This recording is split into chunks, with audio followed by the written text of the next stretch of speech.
Welcome back YouTube to another video from Two Step Reviews. We apologize for the big delay in the last video to this one. This video today is going to be something that is from my own garage. So it's a little bittersweet, this video for me, just because I love this car so much and it's something that I daily drive every day. So without further ado, here we go.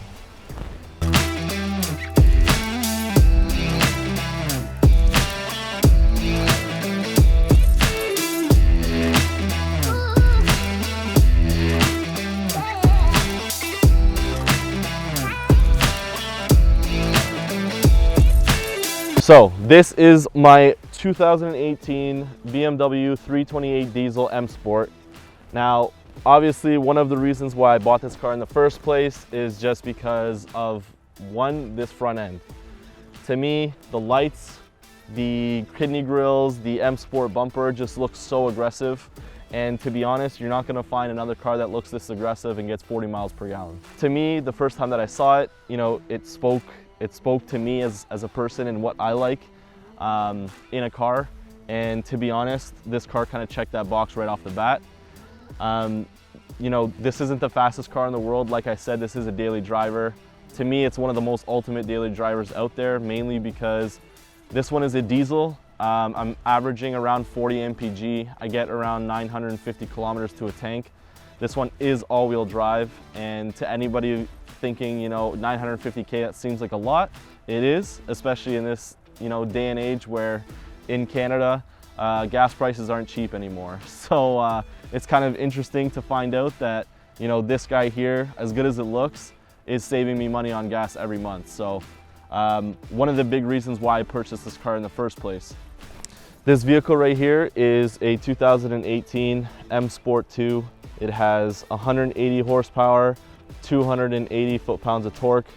This car offers a lot of features that not everyone needs, but for the price point of what it is and the way that cars are priced here in Canada, this one's hard to beat and it was hard to pass up on.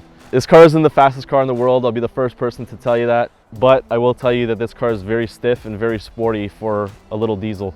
It is all-wheel drive, so you kind of feel maybe a little bit limited. But with the way that this car handles around the road, it feels like a rear-wheel drive car. One of the things that I like about it the most is with these 18-inch rims from BMW, they are wrapped around Bridgestone Potenzas currently. This vehicle does offer a lot for being all-wheel drive. Again, this car only has 180 horsepower, 280 foot-pounds of torque.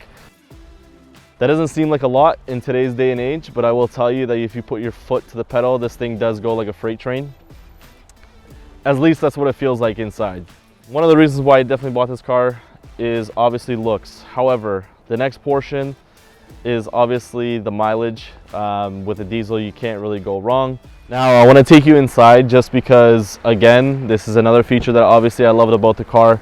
The interior itself is one that I highly recommend to anybody. Most people, obviously, they have their critiques on BMW interior, but I will tell you that I've already owned this car for over a year, and this car has been nothing but phenomenal in all terrain. So for me, one of the things that a must-have, if anybody is watching this video and is looking to get themselves into an F30, I would say that you need to get the digital display. Most of them have the analog. You can buy aftermarket, but they do cost around $1,500. So it is quite a bit of money just to, kind of upgrade your cluster. But I would say that is definitely something that I cherish every time I get into this vehicle. The other thing too is obviously all the M Sport bits. So the seats, the steering wheel itself, it's very thick and feels very sport car like. And obviously it's heated as well, because again, for winter time, it's probably one of the most underrated features that you didn't know you needed. So the Harman Kardon is 11 speaker system. I love it a lot, mainly because I can go as loud as I want in the vehicle, and it seems as if the actual quality of the sound doesn't get any worse when you have kind of a lower quality speaker system. And that's one thing that I've gotten to experience in this vehicle, and is definitely something that again recommend to anybody who is going to be getting an F30 is to make sure that you have the Harman Kardon system, because it's an $850 option from the dealer, but I 100% recommend it. Obviously, you can't order or buy these anymore. They're going to be ones that you're going to have to buy secondhand, but these are the things to look out for. So if finding that and you can find it, I 100% recommend it. Hold on to it. Now again, first impressions, obviously again, beautiful steering wheel here, very thick, very comfortable. You do have your 8-speed automatic transmission with paddle shifts. This one does have the sport transmission, mainly because this is an M Sport. So it is kind of harder to find an M Sport diesel, which is what this model is. When I found this one, I actually ended up picking it up in Montreal, which is about an 8-hour drive for myself. And the other thing is the actual layout. Now I know a lot of people are going to sit there and be like, wow, the actual center console or the interior hasn't really changed over the years, but why change something that's good? You know what I mean?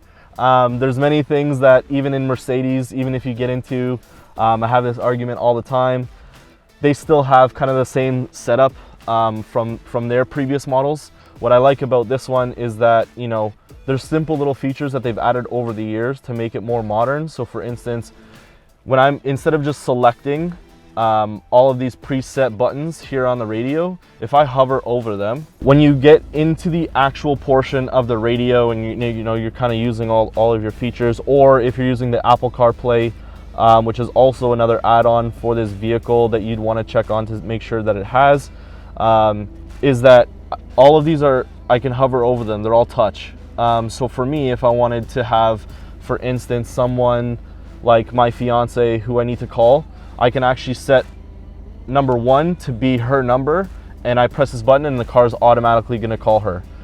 Same thing for my favorite radio station. Obviously, you know, that's no different in any other vehicle. But I would say the features for being able to call individuals or those who are important to you, you can set that all up here. So it's little things like that to me in this vehicle that most people don't realize, is that they have modernized in a way that most people don't do a deep dive into. And that's something that I like about BMW, but at the same token, you kind of have a lot of other things that the car does have going for it. Obviously, like the display itself, I love the different modes that you can kind of go in and the whole display changes.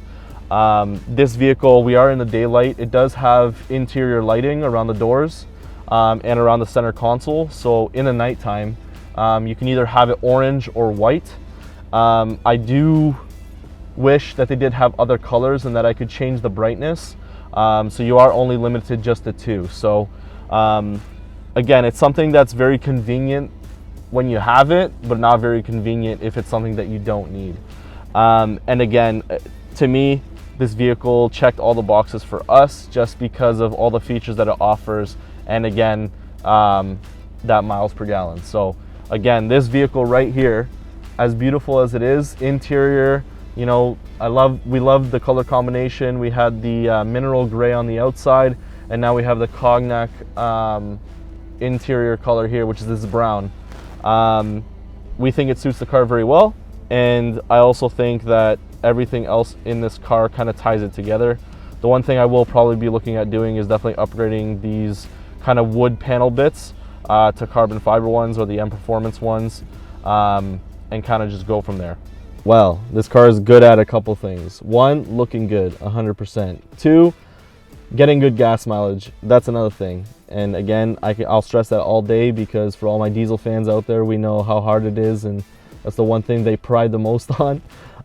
Third thing is all the features that are actually within this vehicle. So obviously, like this car itself has actual cameras inside the front bumpers. So if I ever pull up to a weird street where I kind of can't really see, I can initiate this button here and it'll actually open up 2 cameras that you can view and see the oncoming traffic, so that you can kind of see when it is safe to go and you can proceed you know, safely. The other thing that I would say is kind of the handling itself. You're not going to be able to find something that is as economical as well as feels like a sports car at the same time. It's a very weird concept in this car. but again, it's something that is really hard to find, and I feel like this car is there's not very many of them for you to like see it and be like, oh my god, yeah, look, it's a BMW 328 diesel. Even when I go to gas stations or I go to even BMW people, they still question because they think automatically it's a 328, that's it. But then they see a single exhaust tip, which is the one thing I probably hate the most about this car, is that if you do look at it from the back, it has one single exhaust tip, and I'm not sure why they did that. Obviously, you know, make it lighter and things like that, but in terms of like an actual look, I think it looks absolutely terrible. So that is something that I have been in the works of looking at my options to kind of improve on. But for the meantime, the other thing that I probably say that I would hate about this car is the fact that I've got the full M Sport. The only thing that they chose not to go with on this specific diesel M Sport is the Brembo brakes, which kind of was upsetting to me to find out. But I was fortunate enough to find a whole set, and I do have a full set that I will be putting on this vehicle. So I've already purchased them, I already got them repainted the color that I want, so there'll be a video, stay tuned for that one, of all the little bits that I'll be adding to this car. So one of the things that you notice when you come to the back of the vehicle is, to me, is that it kind of looks a little busy with the actual emblems. I do like the 328 diesel and the way that it looks, because it keeps the questions kind of going for most people. But I will say that, again, what I had talked about earlier is this little dinky little exhaust tip doesn't really suit the back of the car, especially when it has the M Sport rear bumper here. So it kind of looks like aggressive, and then they like kind of ruined it because they put this little tiny exhaust tip here, and to me it kind of just throws off the whole balance of the whole back end. But it's okay, because one of the things about the F30 that you'll love as well is that the aftermarket support for these vehicles is absolutely insane. You can buy M Sport bumpers, the M bumpers, M3. You can buy even aftermarket kits. I can actually swap out the whole bottom lip here for an actual one with a diffuser with a light. There's so many options that people can do with these cars, and of course, if you're one of those people who loves those aggressive kind of spoilers that every other BMW driver has, that's not really going to be going on this car, but we'll see what I come up with in terms of my options.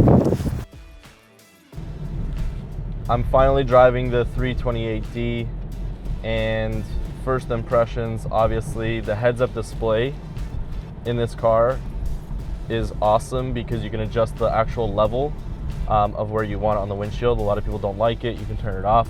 I personally like it. I like that it shows like my navigation on the actual screen as well when I'm trying to reach my destination.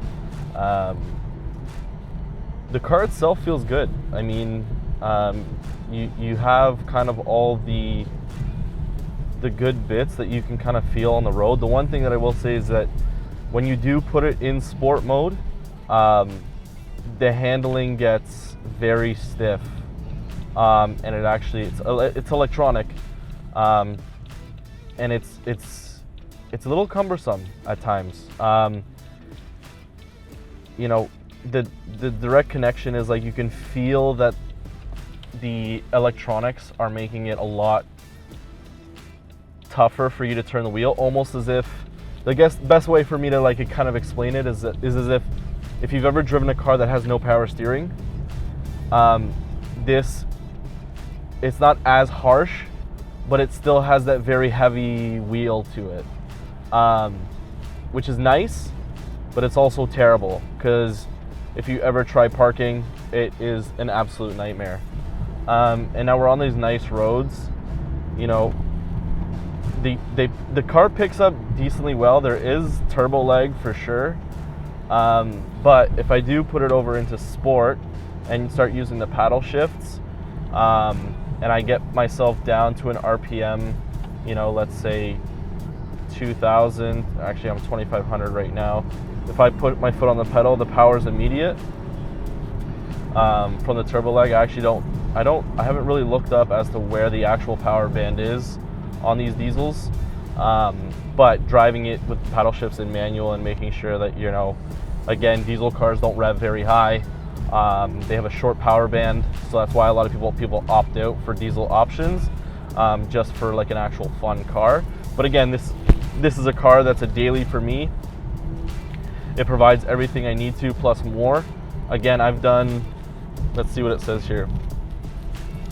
I've done 493 kilometers already on this full tank. And that's between myself and my fiance. She drives quite a bit with this to her ways to work on country roads. So, you know, it's not all city driving. When I actually look at what is left in the tank, it's telling me 467. So that would bring me to around 900 and something for this tank here. And we've been doing some fun stuff in the snow. So, you know, that's obviously subject to change.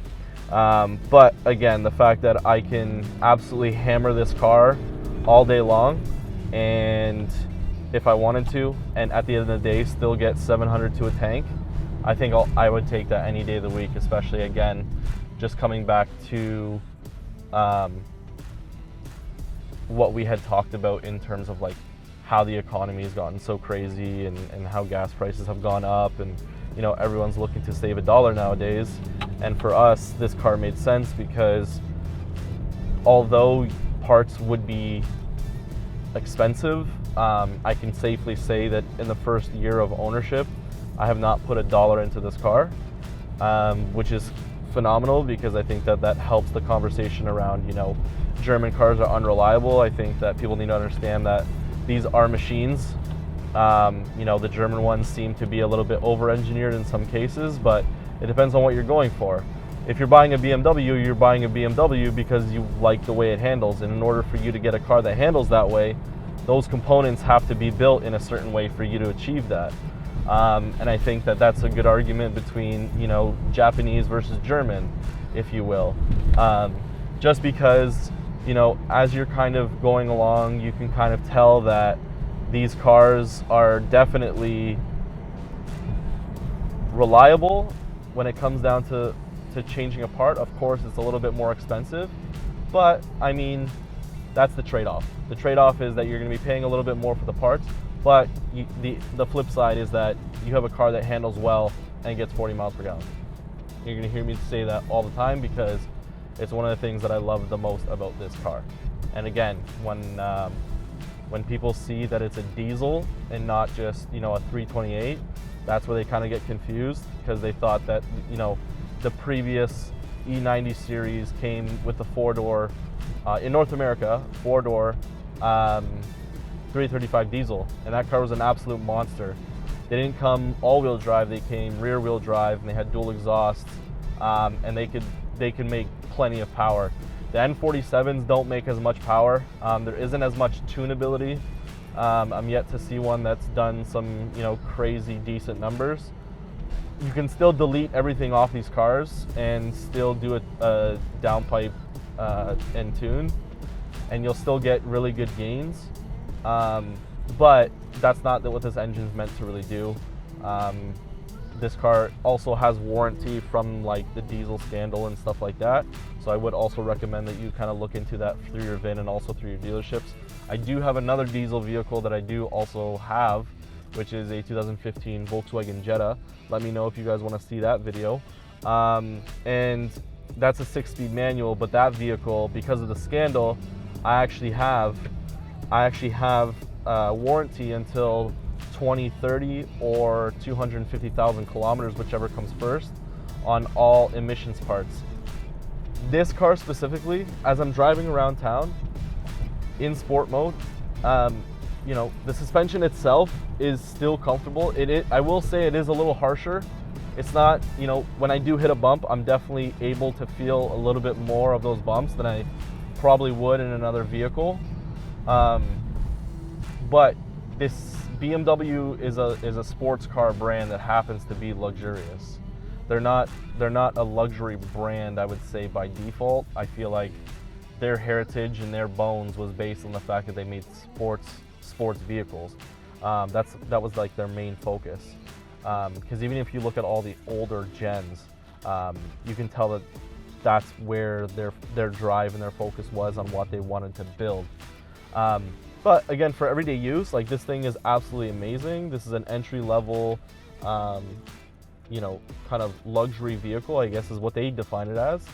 But honestly, for what you're getting, even for entry level, I would say that people should be looking into these. I know people want to steer away from BMWs and Mercedes and Audis, but at the end of the day, it kind of comes down to if you're willing to take care of something. And a lot of people that I know who have BMWs and will, you know, respectfully, I guess, have other opinions on what they think BMW is a good brand or not. It's an interesting topic because those people that I do know who do talk negatively about BMW is because they've also never cared for the car that they never cared for a car the way that a car should be cared for, which to me kind of begs the question, like, you know, what else did you expect to have in the outcome, which was, you know, I have to spend so much money on parts, and it's like, you never really took care of the car to begin with, so the end result is the fact that you are going to have to spend tons of money on the vehicle. So again, a lot of, you know, that cliche saying, you know, take care of these things and these things will take care of you, I think is still valid with this car. Again, I'm speaking only from experience because I have had this car for already, like I said, I've had it for over a year, and I'm yet to put $1 in this car. I will say that the actual recalls for this car have been quite annoying. The recalls for this car, the first one for me was the high pressure fuel pump. That one I think took 3 months for the part to come in because they had to ship it from Germany, and I had to wait to get the part. They then sent another piece of mail to my house letting me know, hey, you know, your part's ready, but that took forever. The next one was the EGR cooler, which is a known failure on these cars. That's obviously also covered by warranty, and one of the things that kind of bothered me was that with the diesel scandal and everything that's kind of going on, you'd think that they'd be manufacturing more of those parts because, again, with what I told you about the high pressure fuel pump, that took forever to come in, and now I'm having to sit here and deal with the fact that now I have the EGR cooler that now needs to be replaced because they are known to crack, and you know, it's not a cheap part, but again, it's all covered under the warranty. But I still had to wait almost a month to get that part in as well. So for me, it was just kind of like a more of an annoyance. But knock on wood, there's no longer any kind of recalls on the car as of right now, which is awesome for me and my fiance because she's the one who drives this one the most. But I will say it is always a blast for me to drive this car when I am able to drive it. Everything in this car, from, you know, automatic heating, automatic wipers, is that little stuff that you don't think you need until you have it, and then you get to actually just enjoy the actual feature in itself. I really like it because I again, the fact that I don't have to turn on my wipers is kind of a bonus, which I like. We kind of have a little bit of time to spend in the car.